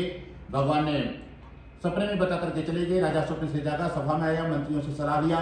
मंत्रियों ने कहा कि जैसे भगवान ने कहा है आप वैसे कर देना, और साधु बनिया को जेल से छुड़ा करके अब सभा में लाने जा रहे हैं। अब साधु बनिया डर गया। साधु बनिया ने सोचा कि लगता है राजा आज फांसी पे हमको चढ़ाएगा। जेल में बंद थे, जान तो बची थी, योगी बाबा की तरह समझ गया कि लगता है कहीं राजा हमको भी फांसी चढ़ाएगा। जेल में बंद थे, जान बची थी, लगता है जान से भी गए। और जैसे सभा में लाया साधु बनिया और उनका जमाई राजा को प्रणाम किया। राजा खुद रात में भगवान डरा करके चले गए थे, खुद डरा हुआ था। उसने हाथ जोड़ करके कहा कि हे महानुभावों, भाभी तुम्हें इतना दुख प्राप्त हुआ था, अभी से आप दोनों को कोई भय नहीं है। तब सेठ जी को थोड़ा राहत आई, धीरे से सांस लिए कि चलो लगता है राजा प्रसन्न है। तुरंत भगवान ने उनको कहा था कि नए नए कपड़े दे देना। तुरंत राज दरबार से कपड़े आए। इतना धन दिया था, भगवान ने कहा दोगुना धन दे देना, क्योंकि लोग बनिया जात के हैं, फ्री होते तभी तो दो गुना कर दिए होते। तो भगवान ने कहा कि अब राजा तुम्हारी जिम्मेदारी है कि इनके धन को दोगुना देना पड़ेगा तुमको। इतना दिन बिना ये निर्दोष थे, चोरी नहीं की थी, फिर भी आपने गलती से इनको बंदी बना लिया। तुम्हारी जिम्मेदारी है कि इनको धन को दोगुना करके देना होगा। और दोगुना धन देकर के राजा अपने नगर से विदा कर देता है। दोनों वैसे अपने अपने घर के लिए चलते हैं। इति सत्प्राण कथया सत्प्राण भगवान की जय। ओम श्रीमन्नारायणे नारायणे नारायण भजमनि नारायणे नारायणे नारायणे रामे नारायणे नारायणे नारायण कृष्ण नारायणे नारायणे नारायण गोविंद नारायणे नारायण नारायण सत्प्राण भगवान की जय। सामने आश्रय चतुर्थो अध्याय। और भगवान किसी की मदद करते हैं, किसको क्या चीज दिए हैं उसी चीज की भगवान परीक्षा लेते हैं। जिसको ज्यादा ताकत दी है, भगवान हो सकता है आपके सामने ही कोई अंधा बन करके आपके सामने भी कभी गिर सकते हैं, तो आप उनको उठाते हो कि नहीं उठाते हो, भगवान परीक्षा ले सकते हैं। किसी की परीक्षा कहीं भी कभी भी हो सकती है, इसलिए हर समय सावधान रहना है। तो साधु बनिया को भगवान ने धन दिया था बिना व्यापार के दोगुना। भगवान नाराज हो गए तो जो घर में था, साथ में था, सब चला गया। माँ बेटी ने भगवान से क्षमा मांग ली, पूजा कर ली, भगवान प्रसन्न हो गए। भगवान ने बिना व्यापार के ही दोगुना धन राजा से दिलवा दिया। अब राजा प्रसन्न है, भगवान की इच्छा हुई किसको जेल से छुड़ा दिए है, जिसके दिमाग में चल क्या रहा है, चलो इसका परीक्षा लिया जाए। भगवान कुछ देते हैं तो उसकी परीक्षा भी लेते हैं। धन दिए हैं तो कभी धन मांगने भी आ सकते हैं आपसे। रोड पर हो सकता है भिखारी बन करके आ जाए, हाथ फैलाएं, आप उनको देते हैं कि डांट करके भगा देते हैं। कहीं भी परीक्षा हो सकती है, कभी भी हो सकती है। तो आपको हर समय सावधान रहना है। अब सेठ जी के साथ वही होने वाला है। भगवान ने क्या किया, फटे पुराने कपड़े पहन लिए, माथे पे टीका चंदन लगाया, बढ़िया सा चोटी रखा, एकदम पतला शरीर बना लिया, हाथ में डंडी लेकर के बूढ़ा आदमी बन गए और सेठ जी के पास जा रहे हैं पूछने। और धीरे धीरे भगवान सेठ जी के पास पहुंच गए। सेठ जी को लगा कि लगता है कोई दरिद्र ब्राह्मण है, हमसे कुछ मांगने के लिए आ रहा है। भगवान ने जाकर के पूछा कि सेठ जी तुम्हारे नाम में क्या रखा हुआ है। सेठ जी ने भगवान को डांटा, कहा रे दरिद्र ब्राह्मण को पूछते हो, क्या धन लेने की इच्छा है? तुम्हारे नाम में बेल पत्ता भरा हुआ है हमारे नाम में। भगवान ने आशीर्वाद दे दिया। जो भी सोना चांदी था सेठ जी का तुरंत बेल पत्ता हो गया। जो धन वाले होते हैं, जिसके पास ज्यादा धन है, वो साधु संतों का, ब्राह्मणों का, भगवान का अपमान भी कर देते हैं अपने धन के मत पे, क्योंकि धन में बहुत गर्मी होती है। तो सेठ जी के पास वही गर्मी चढ़ी थी। भगवान को ब्राह्मण के भेष में गए थे, तब भी भगवान को डांट दिया। क्योंकि सोचा कि ब्राह्मण को इज्जत हर कोई करता है, ब्राह्मण के भेष में चलते हो सकता है साधु बनिया क्या करता है, परंतु उसको धन की गर्मी थी। भगवान को डांट दिया, दरिद्र ब्राह्मण क्यों पूछता है, क्या धन लेने की इच्छा है? मेरे नाम में बेल पत्ता भरा हुआ है। भगवान ने कहा तथा सेठ जी नाराज मत होइए, हाथ जोड़ते हम मांग नहीं रहे हैं, खाली हमने पूछा है तुमसे, तूने बेल पत्ता बताया है तो हम आशीर्वाद देते हैं। अभी 2 मिनट में बेल पत्ता ऊपर तक भर जाएगा। भगवान आशीर्वाद देकर के चले गए। सेठ जी का सोना चांदी सब बेलपत्ता हो गया। भगवान आगे बढ़ गए। सेठ जी ने मुड़ करके देखा कहीं सही से तो नहीं हो गया। देखा तो सोना चांदी सब नष्ट हो गया, बेलपत्ता हो गया। सेठ जी को देखते ही हार्ट अटैक है, वहीं पर गिर पड़े। कई घंटों बाद जब होश आया तो जो साथ में जमाई था वो कहता है, ससुर जी जितना धन आपने क्षण भर में जमा दिया कई जन्मों लग जाएंगे तब भी नहीं कमा पाओगे। एक काम करो, जो ब्राह्मण वहां पर बैठा है इस समय वही आपकी रक्षा कर सकता है। और वो कोई ब्राह्मण नहीं लगता हमको, हो सकता है भगवान हो या कोई और महापुरुष आपकी परीक्षा लेने के लिए आया था। और फिर साधु बनिया धीरे धीरे जाकर के त्राहिमाम करके ब्राह्मण देवता के चरणों में लेट गए और हाथ जोड़ करके कहते हैं कि हे ब्राह्मण देवता, आज हमसे बहुत बड़ा अपराध हो गया, आज हमने झूठ बोल दिया है। तो भगवान ने कहा कि भैया हम तो नाराज भी नहीं है, हम तो सिद्ध ब्राह्मण थे, हमको सोचा कि तुम कोई हुई आओ हमसे कोई मतलब, हम तो खाली आशीर्वाद देना चाहते थे कि तुम्हारे नाम में क्या रखा है बता दोगे, आशीर्वाद दें, बढ़ जाए तुम्हारे नाम में पूरा भर जाए। आपने बेलपत्ता बताया, हमने आशीर्वाद दे दिया, देखो बेलपत्ता भरा कि नहीं भरा। तब सेठ जी ने कहा कि प्रभु माफ करिए, हमारे पास बेलपत्ता नहीं था, सोना चांदी रखा था। तब भगवान को हंसी आ गई। अरे बोले साधु बनिया, हमने ही तो तुमको राजा से दिलाया था और तुम हम ही से झूठ बोल गए। तब वो समझ गया कि ये भगवान है, चरणों में गिर पड़ता और कहता कि हे भगवान आपकी माया तो ब्रह्मा भी नहीं जान पाए थे, तो हम अज्ञानी मनुष्य कैसे जान पाएंगे, प्रभु हमको क्षमा करें। भगवान ने है वो कैसे, तो एक बार भगवान कृष्ण ने एक लीला करी थी। वृंदावन में गाय चरा रहे थे और भगवान के 9 लाख गाय थी और सभी मित्रों के कोई 50,000 कोई 1 लाख सबकी गाय थी, ये सब चरा रहे थे। एक दिन भगवान ने किया कि हम लोग आज पूजा पार्टी करते हैं। भगवान कुछ लीला किए थे, सब लोग अपने अपने घर से पकवान बना के लाइएगा, भगवान को हाथ जोड़ करके ही हम लोग पार्टी करेंगे। आजकल के बच्चे पिज्जा पार्टी करते, तो भगवान कोई कढ़ी बना करके लाया है, कोई पकवान बना करके लाया है, सब आपस में बना करके लाए थे। और भगवान कृष्ण भी गाय को छोड़ दिए, जंगल में चल रही है, सब आराम से बैठ करके खा रहे थे। ये बात ब्रह्मा जी ऊपर से देख रहे थे। बोले ब्रह्मा, वैकुंठ लोक में तो भगवान के सामने ना शंकर जा पाए ना ब्रह्मा जा पाए, काफी दूर से बैरिकेडिंग होता है, वहीं से उनको खाली प्रणाम करना है, नजदीक कोई नहीं जा सकता है। और सब कहते हैं कि ये भगवान के रूप में अवतार लिए हैं कृष्ण भगवान। ये कौन से भगवान हैं कि सबके साथ एक ही थाली में खा रहे जूठन ये। और भगवान ने एक लीला और कर दी, जब सारा खाना उनका खत्म हो गया आपस में, तो एक कढ़ी का था, कोई मुंह में पी रहा था और जब पी गया तो उसके पास जो मुंह में लगा था भगवान मुंह पकड़ के चाट रहे थे कन्हैया जी। तब ब्रह्मा जी को शंका हुई, पक्का ये भगवान नहीं है, कोई जादूगर है, जादू से ये वृंदावन में सारी लीला कर रहा है। तो ब्रह्मा जी परीक्षा लेने के लिए क्या किए, वहां पर आते हैं और भगवान के 9 लाख गायों को चुरा लिया, उनके साथियों को गायों को चुरा लिया। और भगवान कन्हैया ने कहा कि थोड़ा जमुना जी में पानी पी करके आते हैं, तुम लोग बैठो मित्रों। जब पानी पीने के लिए गए तो पीछे से दोस्तों को भी सब लेकर के ब्रह्मा लोग चले गए। भगवान कन्हैया ने आया, देखा कि इतनी जल्दी गाय मित्र को ढूंढ रहे हैं, ये कौन लेकर के चला गया। आंख बंद करके देखा तो ब्रह्मा जी की लीला समझ में आई। तो ब्रह्मा जी ऐसे करके गए हैं, तो भगवान ने कुछ ब्रह्मा जी को कुछ नहीं कहा, खाली आंख बंद किया, अपने शरीर से ही गाय बछड़े बाल सका सब बन गए थे। 1 साल तक वृंदावन में भगवान रहे, गाय बन करके दूध देते रहे, बछड़ा बन करके खेलते रहे, अपने सखाओं का रूप बन करके सबके घरों में रहे 1 साल तक। किसी को नहीं खबर मिला। एक दिन ब्रह्मा जी को हुआ कि चलो जो बहरूपिया बन करके वृंदावन में घूम रहा था उसका तो भेद खुल गया होगा, वो पकड़ा गया होगा, चलो अब देखते हैं क्या हो रहा है। तो जो वृंदावन में फिर वापस आए ब्रह्मा जी, तो क्या देखा, जो लेकर के गए थे वो सब वृंदावन में ही थे, क्योंकि भगवान स्वयं अपने शरीर से बन गए थे, गाय बछड़े बाल। तो एक बार ब्रह्मा जी ऊपर देखे, एक बार नीचे देखे, गिनती करें सब बराबर, उसी तरह गाय है, उसी तरह बछड़े हैं, उसी तरह बाल सका है। तो फिर ब्रह्मा जी को शंका हुआ, जो आंख बंद करके ध्यान दिया तो जितने भी गाय बछड़े ग्वाल बाल थे सब बंसी बजाते हुए भगवान ने दर्शन दिया। ब्रह्मा जी चरणों में लेट गए, कहा कि हे भगवान, हम आपके ऊपर शंका किए, इस बात को कभी किसी से कहना मत। भगवान से 40 श्लोक में ब्रह्मा जी ने बार बार भगवान से प्रार्थना की, भगवान ने मुड़ करके भी ब्रह्मा जी को नहीं देखा। ब्रह्मा जी उदास होकर के चले गए, भगवान नहीं प्रसन्न हुए। और फिर जब भगवान के सारे गायों बछड़ों को मित्रों को वापस दिया, तो जो भगवान ने लीला की थी सारे अपने शरीर में समाहित किया। वही भगवान को याद दिलाया, प्रभु आपकी माया तो ब्रह्मा जी थे, वो नहीं जान पाए, हम तो मनुष्य हैं, प्रभु हमको क्षमा कर देना। भगवान ने कहा कि देख, आज के बाद एक काम करना, तुम्हारे पास जो कुछ है वही बताना, देना कि नहीं देना तुम्हारी मर्जी है। क्योंकि 4 प्रकार के महापाप हैं। एक सोने की चोरी करना, जो भी मनुष्य जीवन में सोने की चोरी किया होगा वो सोना जो भी अपने घर में जहां रखेगा, जितना घर का आपका सोना है वो सोना लेकर के सब चला जाएगा। वो सोने में इतनी ताकत होती है चोरी की कि घर का भी सारा सोना लेकर के वो बाहर निकल जाएगा। या कोई बेईमानी का पैसा गरीब का अपहरण करके आप रख लीजिए, आपके घर में जितना पैसा है वो पैसा मिला करके वो भी सब बाहर चला जाएगा, निकल जाएगा, वो रुकता नहीं है।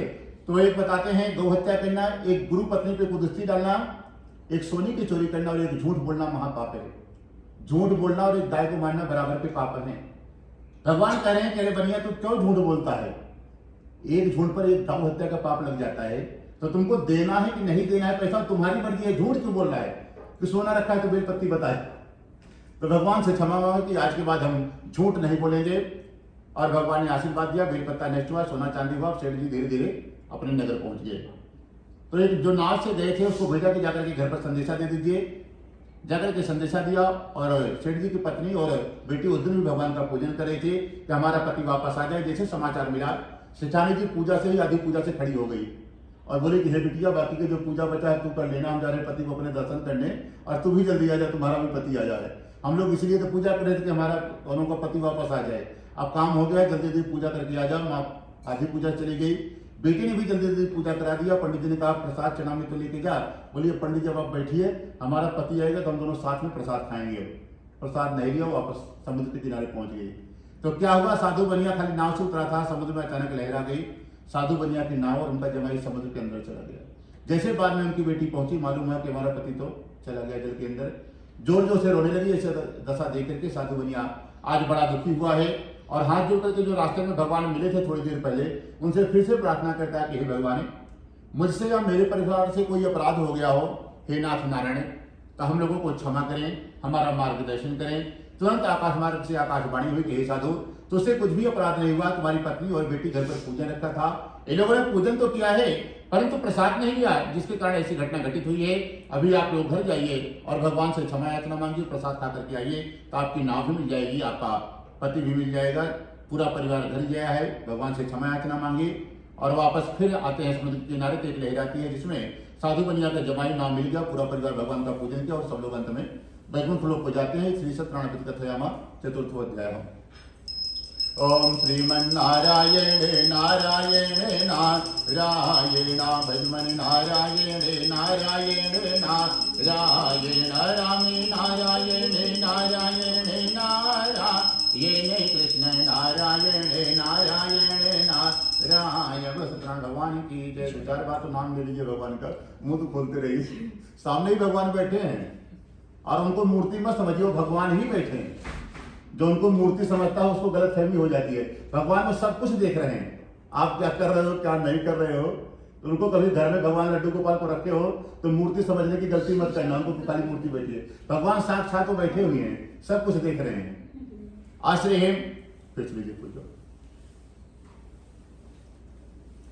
अथ पंचमो अध्याय, बस 2-4 मिनट और है, चलिए। आज श्री पंचमी अध्याय, 5वें अध्याय में एक राजा है जिसका नाम तुंगत है। राजा बड़ा धर्मात्मा है, उसकी इच्छा हुई कि चलो आज जंगल में हम जंगली जानवरों का शिकार करते हैं।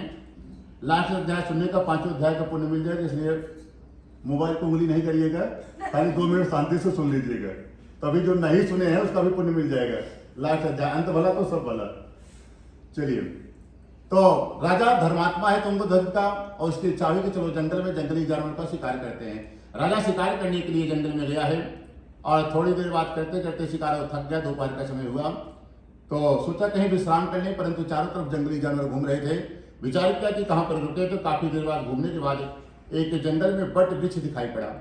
वहां पर क्या देखा कि काफी गाय चराने वाले वहां पर बैठ करके कुछ आपस में खेल रहे हैं। राजा सुरक्षित जगह देख करके वहां पर गया है और थोड़ी देर बाद देखता है कि भगवान का कोई पूजा कर रहे हैं बालक लोग, गाय चराने वाले, कोई घर से भगवान की मूर्ति लाया है, कोई प्रसाद लाया है, सब आपस में पूजा खेल रहे थे। तो राजा देख करके वहां पर गया और भगवान की मूर्ति रखी थी।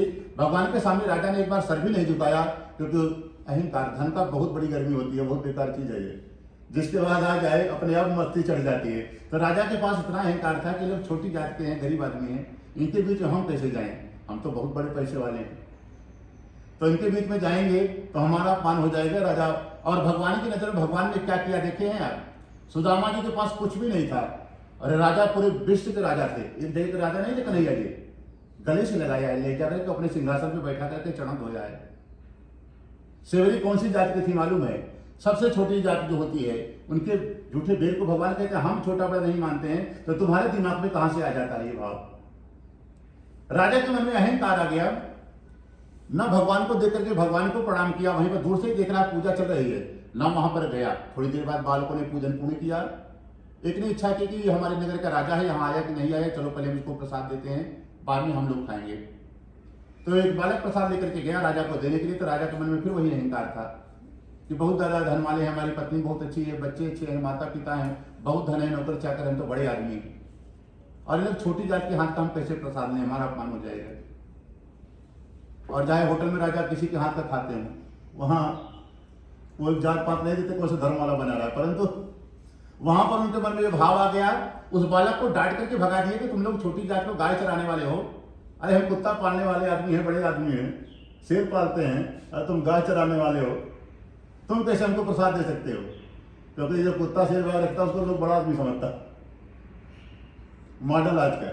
तो वही उसको डांट करके भगा दिया और बालक रोने लगा कि ऐसा अपमान तो हमारे माँ बाप ने कभी नहीं किया। आज ये राजा ने कह दिया, बालक बहुत रो रहा है, भगवान अपने दुख को नहीं देख पाते हैं, कोई उनका भगत दुखी हो तो भगवान भी दुखी हो जाते हैं, रोने लगते हैं। और फिर भगवान को इतना दुख हुआ कि भगवान की आंख में आंसू आ गया, आंसू से अग्निदेव प्रकट हो गए। भगवान ने कहा कि एक काम करो, अग्निदेव जाइए, इस राजा को बहुत बड़ी मस्ती हो गई, क्योंकि धन ने हमने ही इसको धन दिया है, सब कुछ दिया है, इसको भी हमने ही बनाया, उस ग्वाल वाले को, गाय चराने वाले को भी हमने ही बनाया है, तो ये छोटा बड़ा कैसे दिमाग में से आ गया है? एक काम करो, जाइए इसके नगर को पूरा जला करके सब मिट्टी में मिला दो, न इसकी पत्नी बचे, ना बेटा बचे, ना माँ बाप, ना नगर में एक भी आदमी बचे नहीं। अग्निदेव पहुंचते छागर में जला करके सब शांत कर दिए, चले गए। राजा पहुंचा अपने नगर में, देखा थोड़ी देर पहले हम यहीं से गए थे, हमारा इतना बड़ा राज्य था, नगर था, नौकर चाकर, माता पिता, पत्नी बेटा सब जल करके मिट्टी में मिल गई, ये कैसे हो गया? राजा बड़ा उदास हुआ, रोने लगा। फिर उसको समझ में आया कि जो हमने भगवान के प्रसाद का, भगवान का अपमान कर दिए हैं, उसी कारण हमारे साथ ऐसा हुआ है। राजा फिर भाग करके जंगल में जाता है, जहां पर बालक लोग पूजा कर रहे थे, लोगों से सबसे क्षमा मांगी और भगवान से क्षमा याचना मांगी, प्रसाद मांग करके खाया, तब भगवान को दया गई। भगवान ने एक काम किया कि ये राजा है, अब हमारे भक्तों से क्षमा मांग लिया, एक काम को इसको माफ कर देते हैं। तो उसके पहुंचने के पहले भगवान ने फिर से ब्रह्मा और उनको विश्वकर्मा भगवान को भेज दिया कि जैसे पूरा राज्य इसका सब कुछ बना दो। विश्वकर्मा भगवान बना करके चले गए। फिर नगर में पहुंचा तो सब कुछ इसी तरह मिला है। फिर भगवान का पूजन करके वो भी परम धाम को जाता है। जो भी मनुष्य इस परम दुर्लभ व्रत को करता है भगवान की कृपा से, जिसके जीवन में धन नहीं है धन हो जाता है, जो निर्धन होते हैं धनवान हो जाते हैं, जो बंधन में फंसे होते हैं बंधन मुक्त हो जाते हैं, जिनके घरों में संतानें नहीं होते हैं संतान होने लगती है, और सब प्रकार की मनोरथ पूर्ण करके वह मनुष्य परम धाम वैकुंठ का अधिकारी हो जाता है। जो भी इस कथा को नियम पूर्वक सुना है उसको नरक की यातना नहीं करनी पड़ेगी, वैकुंठ 100% कन्फर्म है भगवान की कथा से। तो कहते हैं प्रभु ये सब तो ठीक है, परंतु जो पहले जन्म में कथा की है उनके दूसरे जन्म की कथा बताएं। तो कहते हैं जो उल्कामुख नाम का राजा एक संतान पाने के लिए नदी के किनारे पूजा किया था, वही दूसरे जन्म में राजा दशरथ बनते हैं और भगवान से 4 पुत्रों का जाकर के सुख दिया है और रघुनाथ भगवान का पूजन करके वो भी वैकुंठ लोक हो जाते हैं। तो कहते हैं जो बाल बाल थे वो कौन बने हैं? जो गाय चराने वाले, कहते हैं वही कृष्णावतार में भगवान के सब बाल सखा बने थे। जो लकड़हारा था वो कौन बना है? कहते वही दूसरे जन्म में निषाद राज बने हैं और सिंहवीरपुर में रहते हैं और दूसरे जन्म में भी लकड़ियों का ही कारोबार राजा का था और भगवान राम के चरणों को धुल करके वो भी परम धाम को जाते हैं। तो कहते हैं तुमको धुल का ये राजा का क्या हुआ? बोले ये बहुत से भक्तों को भगवान की भक्ति में लगा करके वो भी परम धाम को जाता है। कहते प्रभु सब तो समझ में आ गया, साधु बनिया का क्या हुआ? तो बोले क्योंकि सारी कथा में आदमी को खाली साधु का परिवार याद रहता, कलावती साधु बनिया, बाकी कथा में कुछ याद नहीं रहता, सब भूल जाता है क्योंकि उसने कुछ ऐसे काम ही कर दिया जिसे याद रखना भी चाहिए उनका। तो कहते हैं साधु बनिया का क्या हुआ? तो कहते हैं दूसरे जन्म में साधु बनिया ने इतना दान पुण्य कर लिया था जब से भगवान से मिला था। अपने जीवन में अष्टमेध यज्ञ, राम कथा, भागवत कथा, सचंडी, रुद्रचंडी, जितने भी मुक्ति के उपाय होते हैं बड़े बड़े अनुष्ठान कर लिए। अगले जन्म में वो राजा बना। भगवान खाली कर्म का फल देते हैं, आप धन रखे रहिए, रखे रखे कब चले जाओगे छोड़ के पता नहीं है। अगला जन्म कहाँ मिलेगा? कुत्ता बिल्ली पे घूमना पड़ेगा। धर्म करे रहोगे तो उसी आधार पर जन्म भी आपको मिलेगा। भगवान तो सब देख रहे हैं, आपको नोट कर रहे हैं। कर्म का ही फल खाली वो देते हैं, बताते हैं, बाकी हमसे कोई मतलब नहीं है। अर्जुन को कर्म का फल बताते बताते 18 अध्याय बता ले गए। लास्ट में अर्जुन को समझ में आया जब विराट रूप भगवान ने दिखा करके बताया कि देख सब कुछ हम ही करता धरता जो है सब हम ही है, तुम लोग तो खाली पुतले हो, तुम लोग कुछ नहीं करते हो। तो साधु बनिया को भगवान ने राजा बनाया है क्योंकि वो पुण्य का फल था, इतना दान पुण्य कर लिया था कि राजा बना।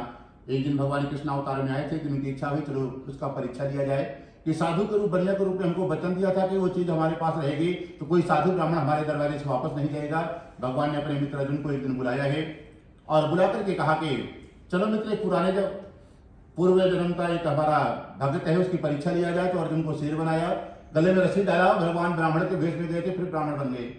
और कहाँ का राजा बना थे? मगध का नाम सब लोग सुने होंगे, वहां का राजा बना है। और उस राजा का नाम था मोरध्वज। साधु बनिया का दूसरे जन्म का नाम मोरध्वज का नाम का राजा बना है। वहां पर भगवान भिक्षा मांगने के लिए पहुंच गए। तो उस राजा का नियम था कि हमारे नगर में, हमारे घर पर कोई भिक्षा मांगने के लिए साधु और ब्राह्मण आए, इतना दान किया जाए कि 1 साल तक किसी के हम मांगने की जरूरत नहीं पड़े उसको। तो भगवान पहुंचे तो खूब खाने पीने का, सोना चांदी रत्न आभूषण खूब दान आया। भगवान ने कहा कि ये सब हमको नहीं चाहिए, आप अपने राजा को बुलाइए। राजा को खबर मिला कि आपके दरवाजे पर कोई ब्राह्मण आया है, शेर लेकर के आया है और बड़ा तेजस्वी ब्राह्मण है। तो राजा सुनते ही समझ गया कि ब्राह्मण कौन सा शेर लेकर के घूमता है। भाग करके राजा दौड़ करके आया और भगवान के चरणों में लेट गया और कहता है कि ब्राह्मण देवता आदेश करें, आपको क्या चाहिए? बोले कि राजन देख लो, पक्का संकल्प ले लो कि जो मांगेंगे वो देना पड़ेगा। बोले हम वचन देते हैं, हम देंगे। तो राजा से भगवान ने क्या कहा कि तुम्हारे पास एक बेटा है, उसी को ही हमारा शेर खाना चाहता है, जो हमारे पास साथ में शेर आया है। और तुम्हारे दान की महिमा पूरे विश्व में सब लोग जानते हैं कि मोरध्वज का राजा जो है, आज तक कोई भी इंसान उसके दरवाजे पर गया है तो खाली हाथ नहीं गया है, जो भी मांगा है सब कुछ देते हैं।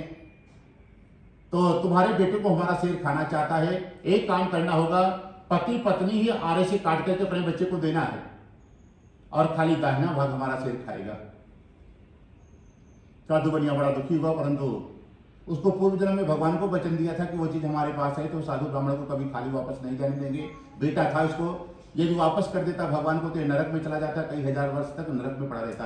क्योंकि किसी को वचन दो आप तो उसको निभाना भी पड़ता है।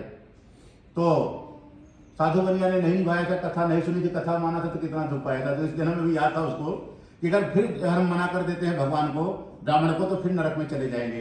तो एक काम किया, फिर अपनी पत्नी को बुलाता है, बालक को बुलाया, नगर से आरा मंगाया गया है। बीच में लड़के को अपने खड़ा करता है और आरे से ही अपने बच्चे को खुद से काट रहा था।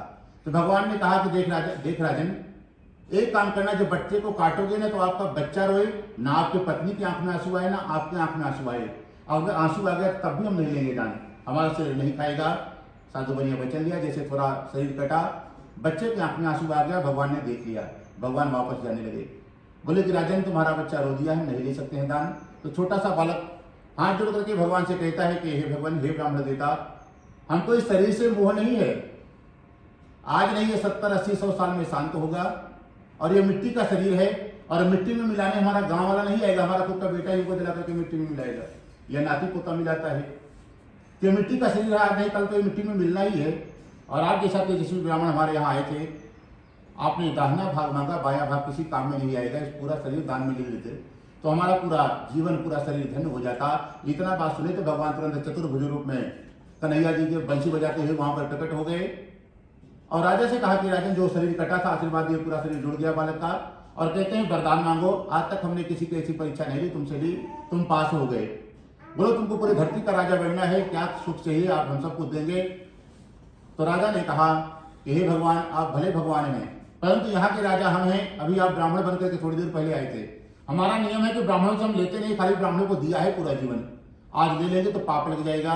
तो भगवान हाथ जोड़ करके कहते हैं कि राजन, यदि नहीं लोगे तो संसार वाला हंसी उड़ाएगा कि भगवान दे रहे थे कि राजा था कि कुछ लिया ही नहीं, कुछ ना कुछ तो लेना पड़ेगा। तो राजा ने कहा कि ये देना ही चाहते हैं तो ऐसा वरदान दो कि आज के बाद जो भी आपका भक्त होगा, ऐसी परीक्षा कभी किसी की नहीं लोगे।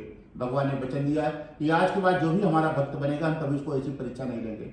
और भगवान ने एक वरदान और दिया कि तूने आर्य से परीक्षा लिया, तो जिस जगह पे ये परीक्षा दिया है तूने आर्य से, इसका नाम ही आर्य रख देते हैं। तो बिहार से क्षेत्र उसी दिन से उसको आरा बोलते हैं, उसी दिन से। बोलो सत्यनारायण भगवान की जय।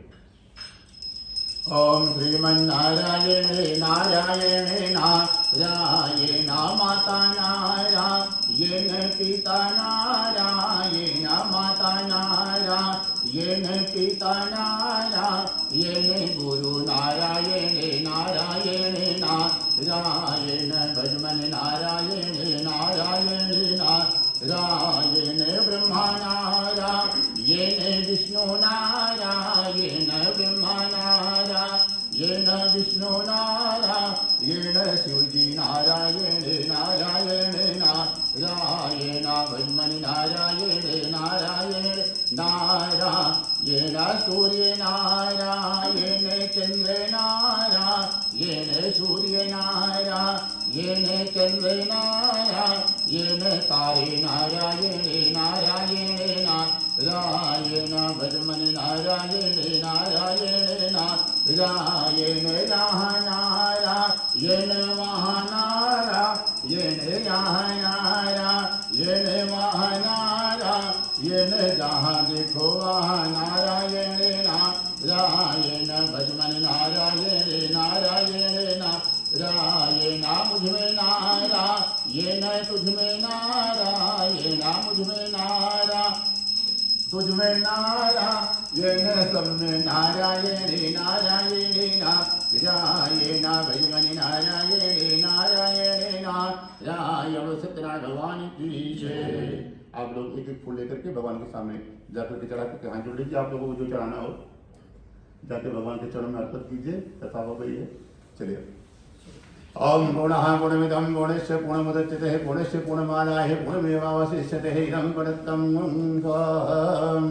उसके बाद फिर उधर भी कैमरामैन को भी प्रणाम कर लीजिएगा, उनको विश्राम दे दीजिए, बहुत मेहनत की है इतनी देर।